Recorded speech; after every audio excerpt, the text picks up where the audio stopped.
For us, a restomod is more than just new parts in an old car. It's about new processes and technology in the development of the new vehicle. And, rapid prototyping is just a logical extension of that. I mean, we find it to be extremely useful, and it allows us to, develop, to iterate, and maintain high standards of engineering and craftsmanship. You can test it, validate it, and then you go to production. This allowed us to bring the Boss to market efficiently. We have an internal 3D printer, so this allows us really to prototype anything, whether it's sheet metal, so like these brackets, I just needed to confirm for packaging constraints. So I went ahead and 3D printed them, and they are also going to be made out of sheet metal, just like these brackets here. So for this project, rapid prototyping really helped out. It's kind of difficult to have this complex package in CAD, bringing it into the real world, having that ability to just send it to the printer and be printed really quickly is a huge benefit. As you can see, we have a bunch of different parts here that we went through, and I have a whole box of parts over here that we won't even look at. And this has really helped out getting the design to where we want it before actually moving towards production parts. One of the problems we had was the sheet metal bending company that we use actually couldn't make the bends. It kept slipping out of the jig, so it was actually damaging the part, not allowing us to make that complete bend in order to accomplish that. So after my first 3D printed prototype, that was fine because it's 3D printed. I don't have any constraints with how I design it or how it's printed, but then when we got it metal, it actually didn't work. So I printed a jig of exactly what I cared about. Like, I needed those edges to match up right.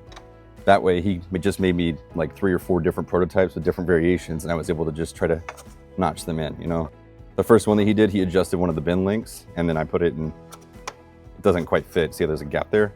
So I was like, okay, well that's not gonna work. Let's try a different one. So I tried the next one. That one also didn't work. By changing a couple other parameters with the bends, and then it notched up perfectly. I was like, okay, cool. Now I know exactly what I need. So that's the one we ended up sending off for production. Modifying the blue one to end up with the metal one ended up resulting in this final version, which is nice and powder coated, has all the studs and everything pressed into it from the manufacturer. And I know it fits. I validated that everything can assemble properly, and we can send this out to production.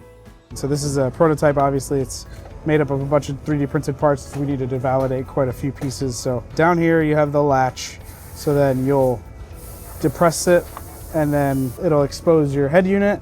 And then when you're done, you close it, and then you're just left with this wood trim fascia right over the top of your HVAC controller. So looks very clean, looks very intentional versus just having a very large head unit right in the customer's face.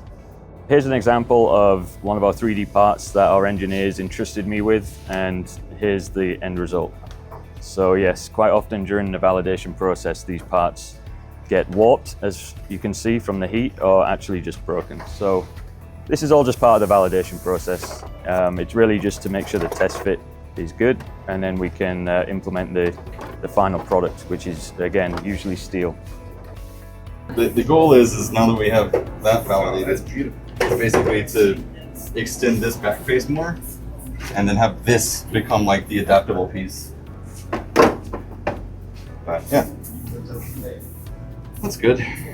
In a program as complex as this, I mean, there are going to be things that don't work out, right? So the biggest challenges and iterations that we went through here were related to the armrest package. It looked good in the computer. Everything was super. And then we put together the interior mock-up using 3D printed parts. And we noted when you're sitting in the car, you're comfortable, but your left knee was like right up against the front part of the armrest, which wasn't immediately apparent, but you kind of would start to notice, particularly if you were driving a car, that would be uncomfortable. So we had to redesign the armrest, make it a little bit shorter, and give you that knee room for comfort.